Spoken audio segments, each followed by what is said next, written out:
to The Global Founder. I'm Vasiliki Banagi, and today we're joined by Vladi Mun, founder and CEO of Habsida, a platform bringing together global talent with Korea's tech industry. Vladi, it's nice having you with us. Yeah, thank you for having me here. You are Korean, but you are raised in Russia, right? Yes. That's two very different worlds. How do you think this multicultural upbringing shaped who you are today? It gave me, I guess, a lot of different perspective because I haven't realized I'm a Korean before I've been told it in school. Who are you, right? I said like, wow, I'm Russian. I also I'm Russian, right? Because all of my friends were Russian and so on, right? And I would say mentality-wise, I'm still Russian, right? And I like the culture. And I have still a lot of friends there, right? But I also look different. That's why I kind of learned how to navigate this as well, right? And when coming to Korea, I had totally different things, right?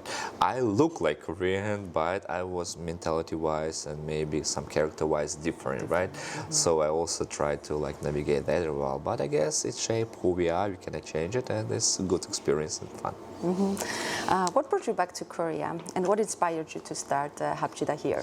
Yeah, I always try to be a little bit different. And for example, if everybody wanted one toy, I wanted a little bit another toy, right, and something like this. And that's why everybody wanted to go to Korea back then, right? Because I was in the Korean community in St. Petersburg, Russia, where my hometown is. But I never wanted to go, right? I said okay, Korean, right, whatever, right?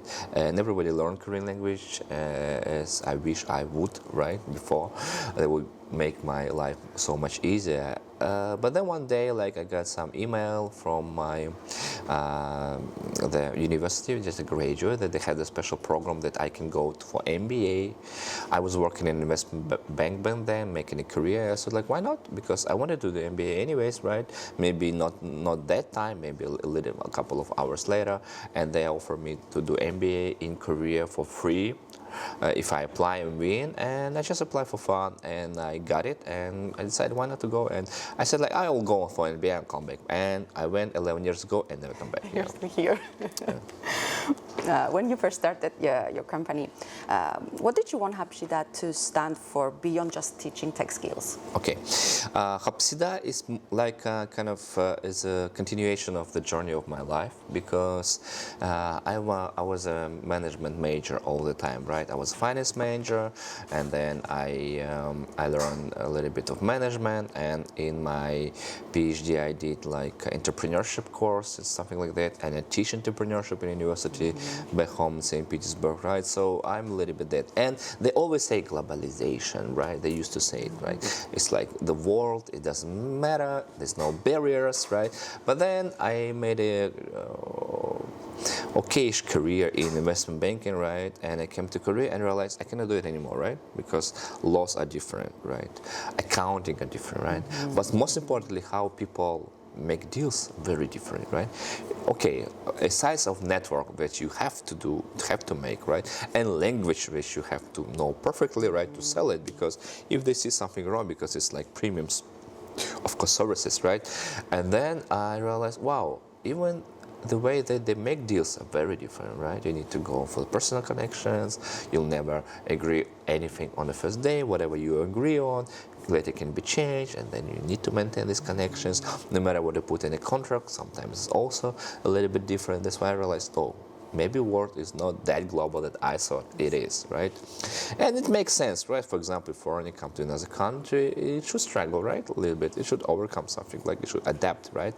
This I learned a lot. But then I realized there's one kind of area where adaptability is less likely needed, and where you can still compete with anybody, and it's really global, that the work here in Korea would be same work in Africa or US or Russia or anywhere else, right? This IT, right? Of course, right? IT, you need knowing local languages to communicate with your colleagues, but most of the time the code is pretty much the same, right? And that's how I thought this would be my globalization, right? This would be my way to bring these foreigners that I know many of them graduate good university like I did in Korea, but still struggle to build a career. According to statistics, for example, there's less than like maybe 5 to 8%. Some people say, some sources say 0.4% of international students got a job after graduation, which is like super low, right? But government wants to bring more students because of aging population to Korea. But what are they going to do, right? That's where we come in place and try to help out. That's how we started.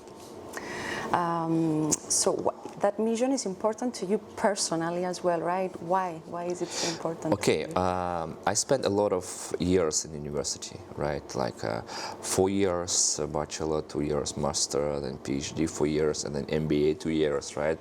And other management, right? And then I never really used that much, right? And I saw also other people, right? And I've been in good universities. I also know a lot of people from maybe like second tier, third tier, and I wouldn't say they're very much different unless the background, right? And especially for when I learned IT myself, when we studied the course, right? Because I wanted to learn IT as well, because I was organizing the coding school, right? I realized, okay, and these courses was so much different from what I used to had in universities, right? There was no like lectures, there was just practice, nobody help you, they just try to a little bit like navigate you, they never answer question directly, you need to figure out yourself, which make you mad, but then you really learn. Right?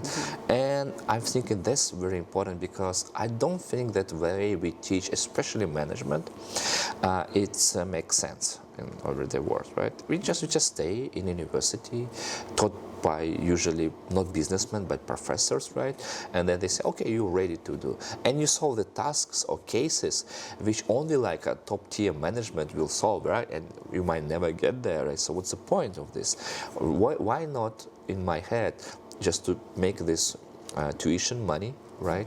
And just open your own startup, and you will learn in a year so much about how to do business, and you fail, right? So at least you got an education, right? So that's what my thinking, like that's kind of like a ideal education, I would say. It's like med school, right, or pilot school, when you really learn it, right? And let's say you med school, you graduate, you don't go to do surgery, right?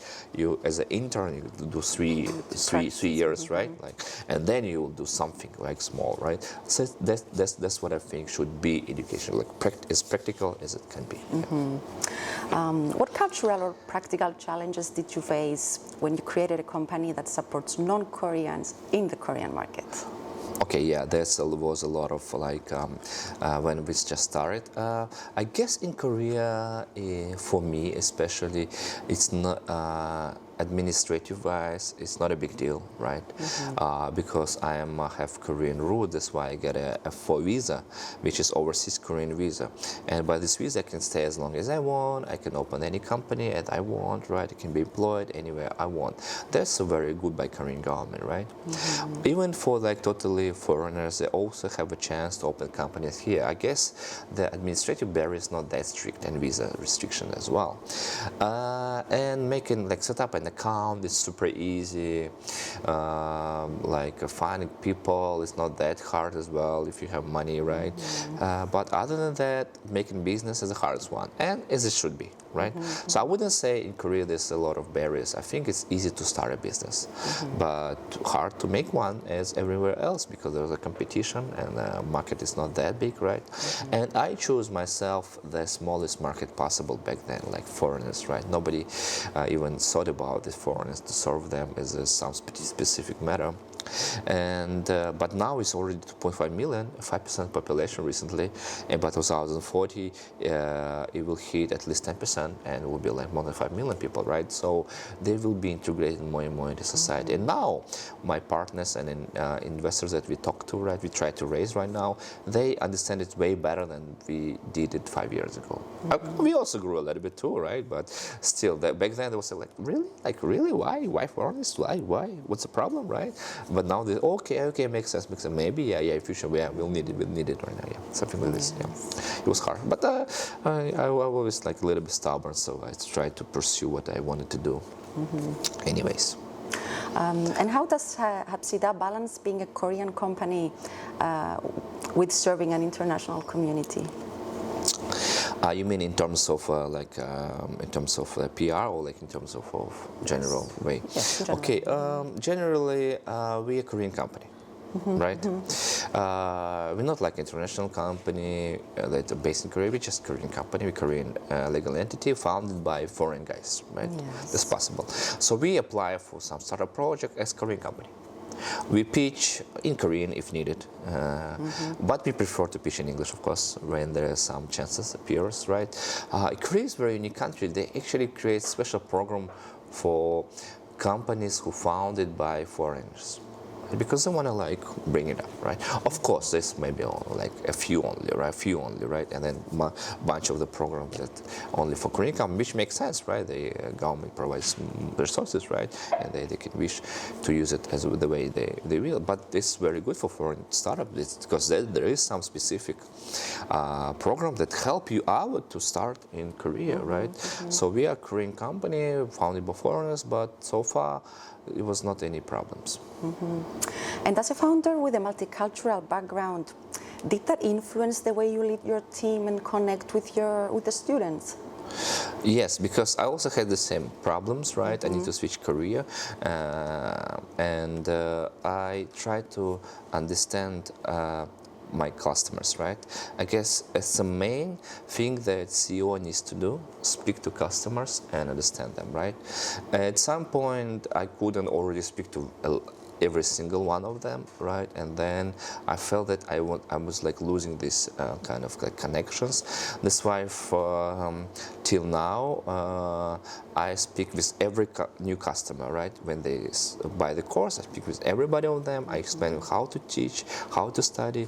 I explain what to do, what's the platform, connect them with the mentor, and I want to understand what they're feeling, right? Their hobby and what they do and why they do it, right? Most of the people, of course, they want to do because they want to change career and they want to build a career and they want to stay in career, right? No matter what, right? Not necessarily they have like technical skills or whatever, right? And pursuit of this or urge to build something. There are some people like this too, but they want to stay in Korea, and this is their like best chance at this thing, right?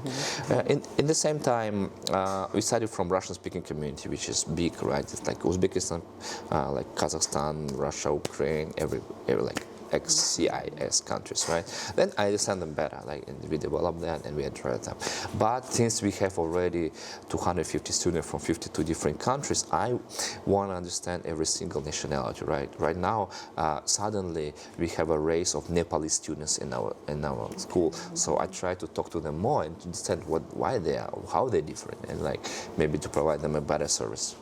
Of course, better marketing.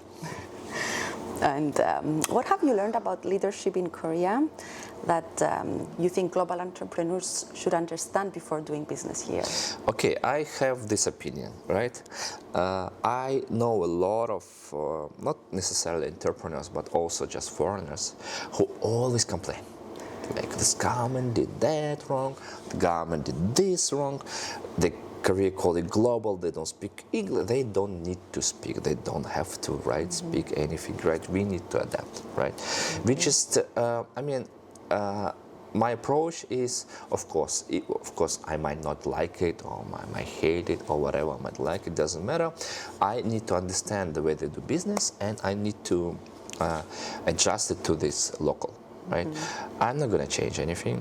Right? I mean, we all come together, we're not going to change, we just create problems, right? We'll just try to adapt. In what case?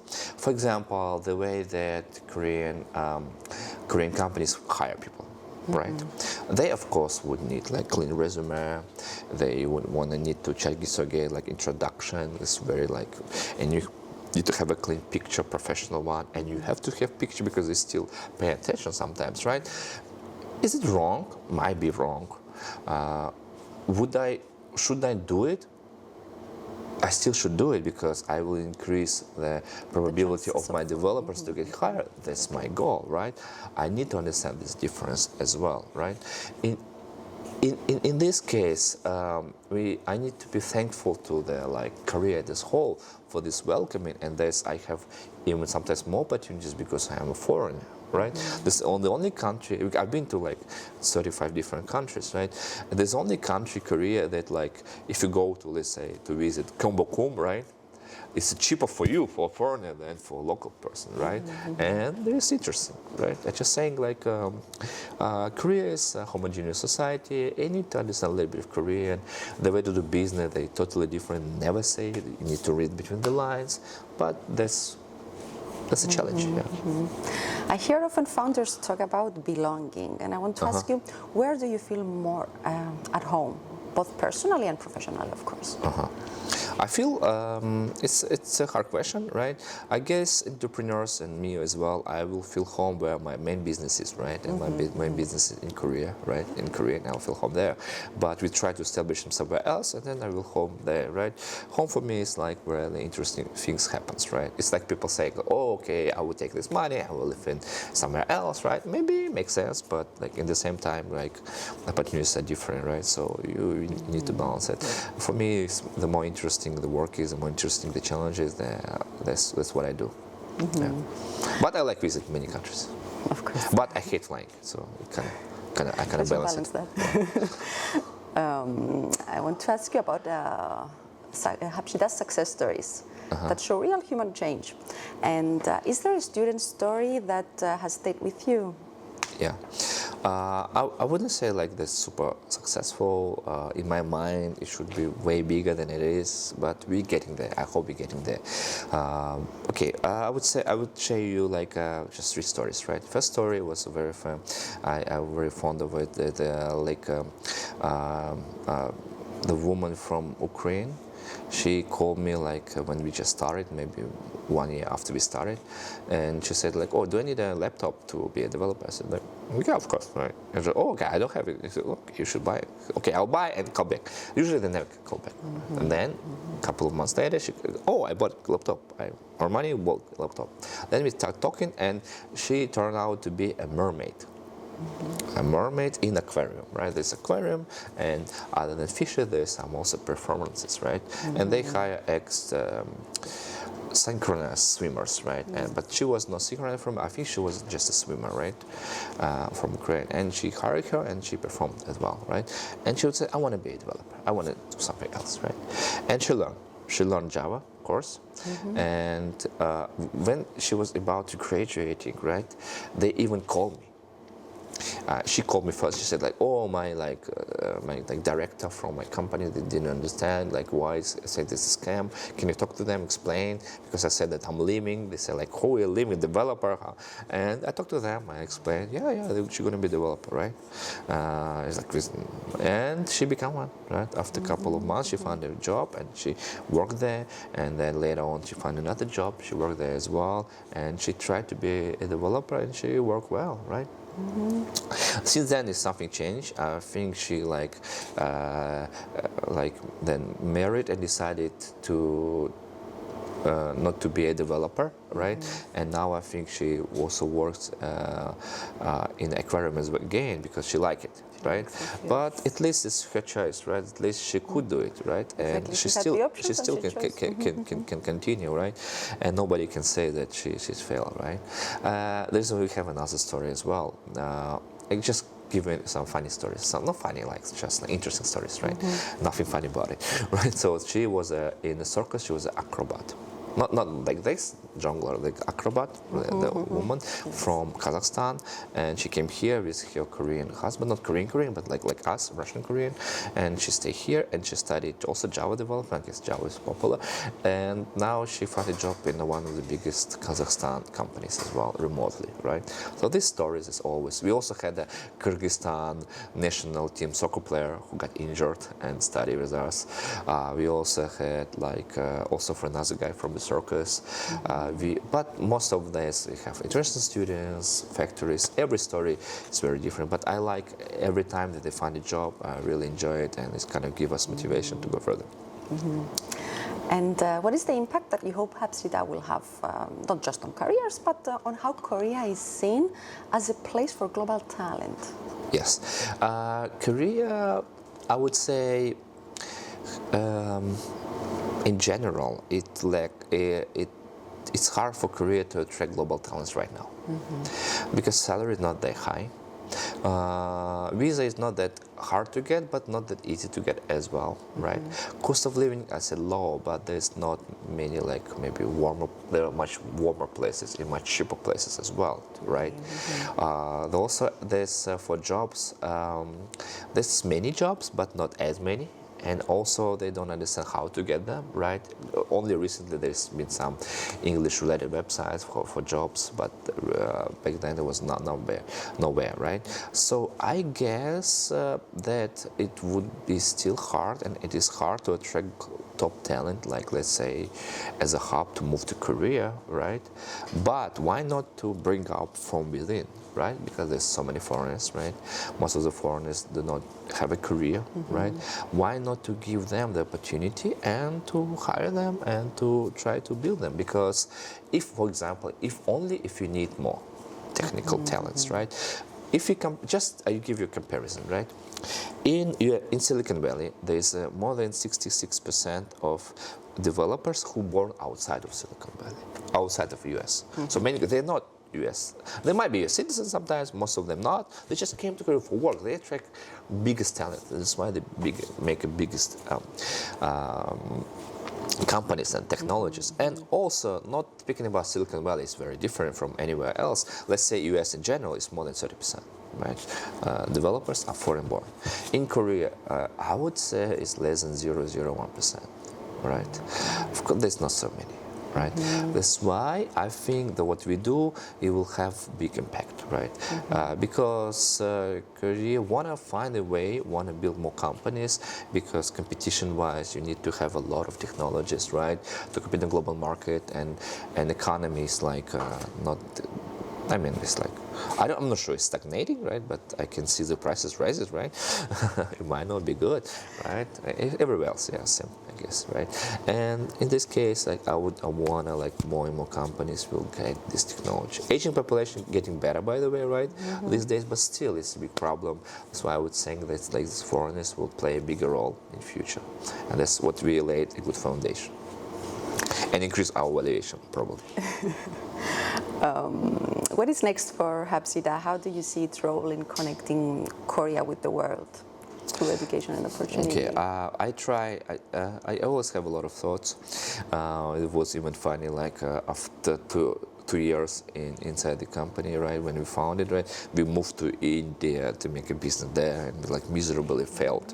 It was super early for us. Like, I still think objectively it's early for us right now to move to any other country, but we already tried Uzbekistan. We established office. We try US a little bit for some programs. We target next. We did Saudi Arabia. We try to go there and see, right. Next year we want to explore Japan. I think we want to do it, right. We want to establish more hubs.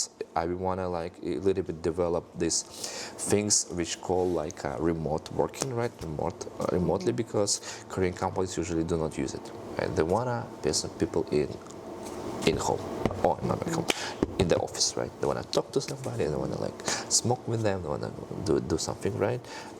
But this time, maybe to attract more talents, or maybe to cut a little bit of cost, I would like to implement this one. Right, one company already tried to implement it, but I guess we have more advantages because we also teach, and we can really confirm that they are like really good developers. That's what we do. That's why we established in Uzbekistan. We'll see.